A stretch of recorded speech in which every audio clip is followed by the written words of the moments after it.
niveau de l'OMS, évidemment, on s'intéresse à ces questions de développement durable. Et je vais tenter de bouger mes diapos. Donc l'idée, évidemment, face à un sujet aussi considérable, c'est que je vais tenter de porter votre attention sur 3 aspects, éléments qui me semblent essentiels, parce qu'encore une fois, on ne va pas couvrir tous les enjeux du développement durable. Mais la première, c'est plus un constat, c'est de se dire que on évolue dans un monde de plus en plus complexe. Le monde va mal, il y a pas mal d'experts qui le disent et on a de plus en plus malheureusement des évidences. Les tendances au niveau économique, géopolitique, environnemental sont particulièrement inquiétantes. On sait d'ores et déjà que les objectifs du développement durable, en tout cas au niveau santé, ne seront pas atteints d'ici 2030. Donc déjà on travaille sur une reprojection pour les années à venir. Ça, c'est le premier point. Le deuxième point, c'est que vous allez voir, en prenant l'exemple justement du programme de santé orale, eh bien, en essayant de développer un programme sur justement sur des principes essentiels de santé publique, de santé globale ou santé mondiale, maintenant on utilise un petit peu les deux termes, eh bien on s'aperçoit que ça va nous permettre d'avoir justement une vision longue, de réfléchir sur l'impact d'un certain nombre de choses. Et ça, c'est particulièrement important aujourd'hui, alors qu'on sait que nos sociétés, nos systèmes politiques réagissent sur la prochaine heure plutôt que les prochaines années. Et le troisième point, évidemment, c'est, je voudrais revenir là-dessus, c'est le rôle crucial en fait des professionnels de santé dans tout cet écosystème. Vous allez voir, ils ont à jouer un rôle définitivement important pour accompagner les sociétés dans les réformes dont on a besoin, et pourquoi pas donner l'exemple sur un certain nombre de points. Donc j'ai 2 diapos en anglais, je vous promets qu'après c'est en français. Ça c'est des gens assez sérieux, c'est le Forum économique mondial, et donc ils ont sorti un rapport très récemment sur une étude qui a été faite sur un ensemble de personnes dans différents niveaux, gouvernement, société civile, experts, etc. Et là ça montre un petit peu donc les principaux enjeux et risques perçus par les personnes, donc dans les années à venir, à moyen et à court terme. Et comme vous voyez, si vous voulez, le climat rentre dans vraiment les risques majeurs au niveau mondial qui sont perçus par ce groupe de personnes. Donc vous avez en premier justement le fait que les actions contre le climat n'avancent pas ou pas assez vite. Évidemment les conditions météorologiques extrêmes et puis la perte de biodiversité. Vous avez rapidement après aussi la notion de cohésion sociale. On sait que les inégalités de santé sont de plus en plus importantes au sein des pays, mais entre les pays aussi. Donc ça crée énormément de tensions sociales. Et puis, encore une fois, évidemment, on est juste à la sortie du Covid et tout risque aussi de nouvelles pandémies demeure relativement bien classé. Voilà. Deuxième diapo en anglais, ça c'est particulièrement intéressant parce qu'en fait ça montre un petit peu comment le climat va agir sur les risques sanitaires. Donc il y a un certain nombre de facteurs de vulnérabilité sur la gauche de la diapo, les facteurs démographiques. On sait que les sociétés vieillissent. Et ça, c'est quelque chose qu'il faut vraiment considérer dès à présent dans nos sociétés, mais aussi dans les pays en développement, facteurs géographiques, et, sociopolitiques, etc., etc. On voit aussi donc dans ce schéma donc les voies d'exposition liées au climat. Donc vous avez toute une liste évidemment, les événements météorologiques, la qualité de l'air, le stress lié à la chaleur, les problèmes de sécurité alimentaire ou encore évidemment les soucis liés à des vecteurs de maladies au niveau écologique, et le Covid était évidemment un très bon exemple. Sur la droite, donc, vous avez les questions liées à la capacité du système de santé, de résilience du système de santé par rapport à ces changements climatiques et le risque. Et c'est là, évidemment, où en tant que professionnel de la santé, on a un rôle particulièrement important à jouer en matière de leadership, de gouvernance. Je reviendrai là-dessus. Mais évidemment, de personnel, quel type de personnel de santé on a besoin, les données, le type de service, évidemment les questions de financement. Et donc en bas de cette infographique, vous avez donc les résultats et donc les risques que provoquent donc ces changements climatiques. On peut dire qu'on fait partie des non-communicable diseases, un peu sur la droite en bas, puisque les maladies bucco-dentaires maintenant sont officiellement classées dans ce groupe de maladies. Donc retour un peu sur ce qui est en train de se passer au niveau santé orale. Moi je préfère santé orale. Je sais qu'à l'UFSBD on est plus santé bucco-dentaire, mais ils vont nous rejoindre, je suis sûr, dans quelques années dans cette terminologie. Mais on parle de la même chose, je pense. Donc comprendre un peu l'état de la santé bucco-dentaire au niveau mondial, c'est évidemment extrêmement important pour pouvoir projeter, pour pouvoir travailler, comment améliorer la situation. Et donc en novembre l'année dernière, on a lancé ce premier rapport mondial très exhaustif sur l'état de la santé bucco-dentaire. Donc évidemment, la situation est alarmante, les résultats ne sont pas bons du tout, ça je ne vais pas vous le cacher. Vous êtes déjà conscient du fardeau des pathologies bucco-dentaires. Et on voit même dans certains pays comme l'Angleterre que les systèmes de santé peuvent quelque part s'écrouler même sous le poids justement de la demande croissante des patients. Donc plus de la moitié de la population mondiale donc, est affectée par une affection bucco-dentaire. C'est considérable et ça représente de très loin, si vous allez voir les statistiques de ce qu'on appelle le Global Burden of Disease, qui est géré par l'Université de Washington, c'est vraiment les affections les plus prévalentes dans l'espèce humaine. Donc on parle de choses très sérieuses. Évidemment, et heureusement, l'impact sur la mortalité n'est pas aussi important que d'autres pathologies, mais en tout cas, ça représente quelque chose de tout à fait considérable.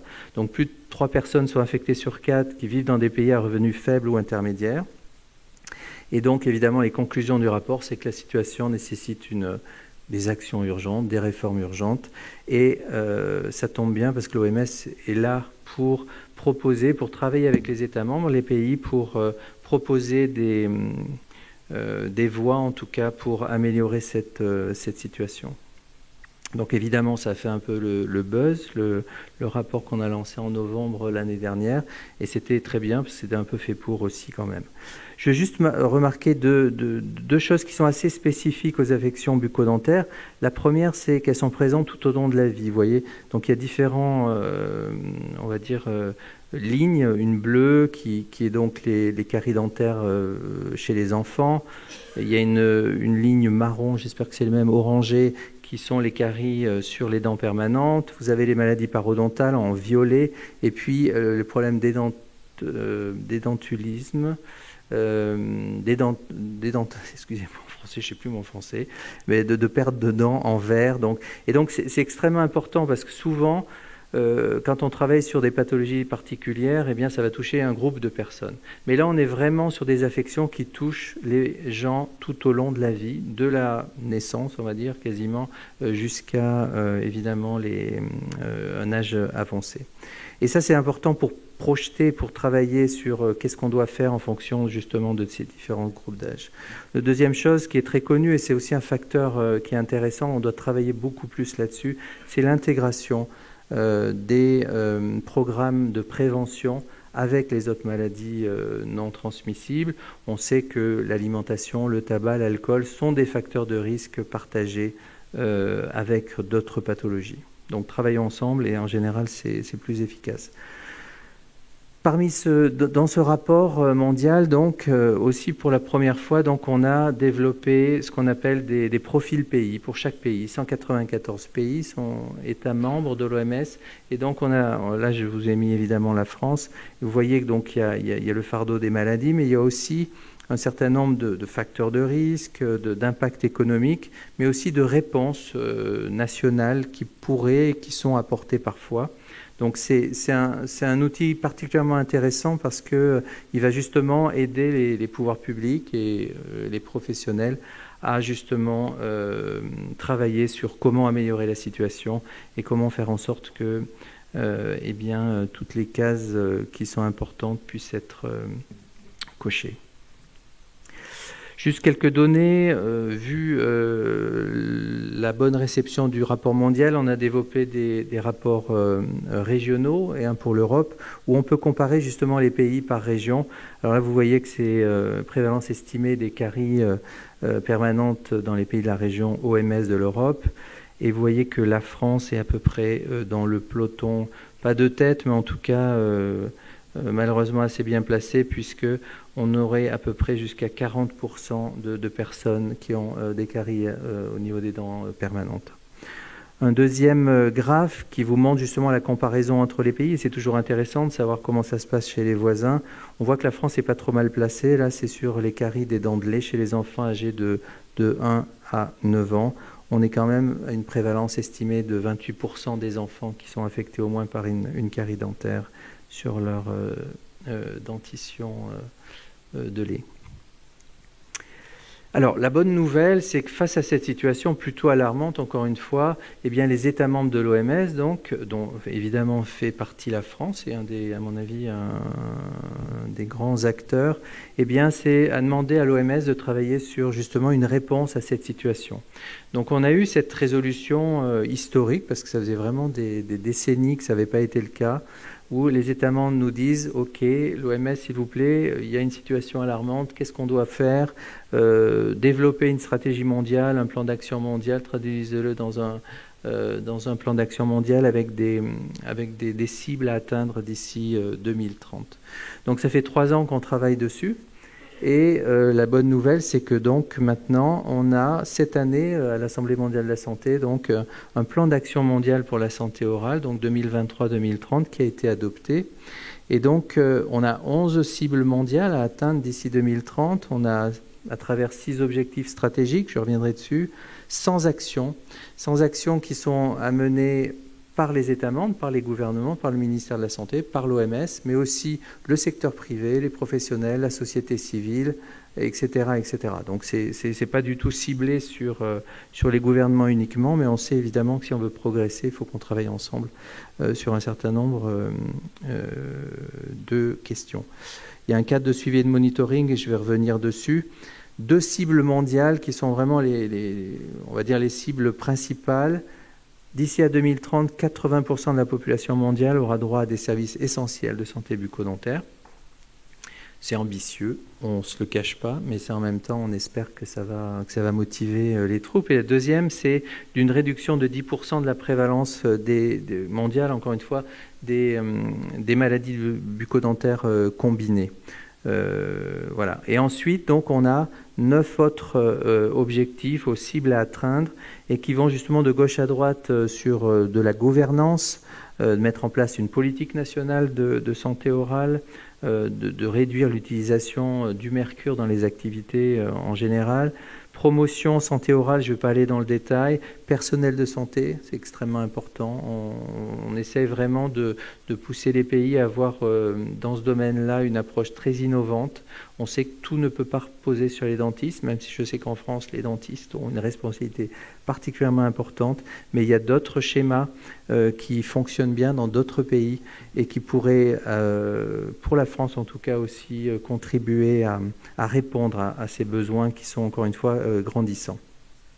Système d'information et puis un agenda de recherche en santé orale. On sait que malheureusement, la recherche est drivée par l'industrie dentaire et cette industrie dentaire est intéressée par des équipements de haute technologie, par les matériaux et malheureusement pas assez dans la recherche en santé publique et en direction des populations. Donc là, il y a tout un travail aussi innovant de mettre en place des équipes de recherche qui s'intéressent à ces questions par exemple, d'intervention en matière de population, qu'est-ce qui pourrait être efficace, quel est le coût, etc. Il y a vraiment des champs de recherche qui sont complètement oubliés. Je pense qu'il y avait un livre blanc, mais il y a des années qui est sorti, même en France. Je crois que 90% de la recherche et des fonds sont alloués aux matériaux. Donc on imagine un peu comment il y a encore un champ important à développer dans ce domaine-là. Rapidement aussi, je regarde un peu l'heure, je ne sais plus où j'en suis. Il reste 1 minute, vous voyez, 1 minute. Le temps passe très vite. C'est parfait. Non, mais c'est très bien. Un plan d'action mondial, évidemment, il faut un cadre de suivi. Donc ce tableau, il faut le lire de gauche à droite. Il y a un ensemble d'indicateurs et d'activités qui sont considérés comme des intrants sur la gauche. Mettre en place une équipe au niveau du ministère de la Santé, des moyens financiers, du personnel de santé, mais aussi des médicaments essentiels dans le domaine de l'odontologie et dans le domaine de la préparation aussi, évidemment. Et puis, on avance sur la droite vers les processus, les extrants, pour atteindre, évidemment, des résultats et un impact. Je pense que c'est extrêmement important d'avoir justement cette approche de planification pour s'assurer que sans les intrants, ça va être très dur d'arriver aux résultats et à l'impact de politique.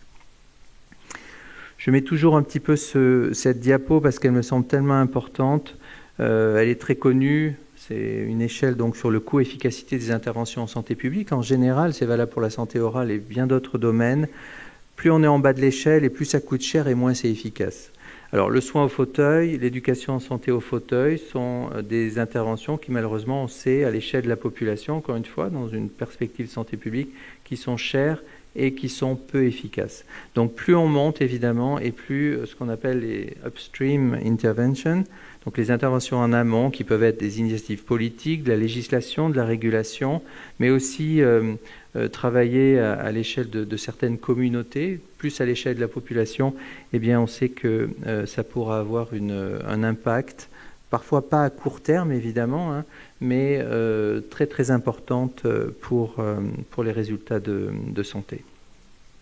Évidemment, ce petit schéma qui résume un peu la situation, soit on continue à passer la serpillière, donc, ou soit on décide de fermer les robinets. C'est aussi bien connu dans le domaine de la santé publique.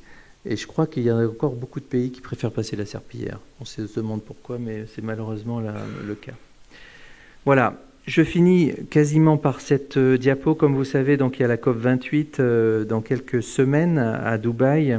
Et donc l'OMS travaille évidemment activement sur la préparation de cette COP28. Et donc vous avez une série d'actions que l'OMS pousse en préparation de cette COP.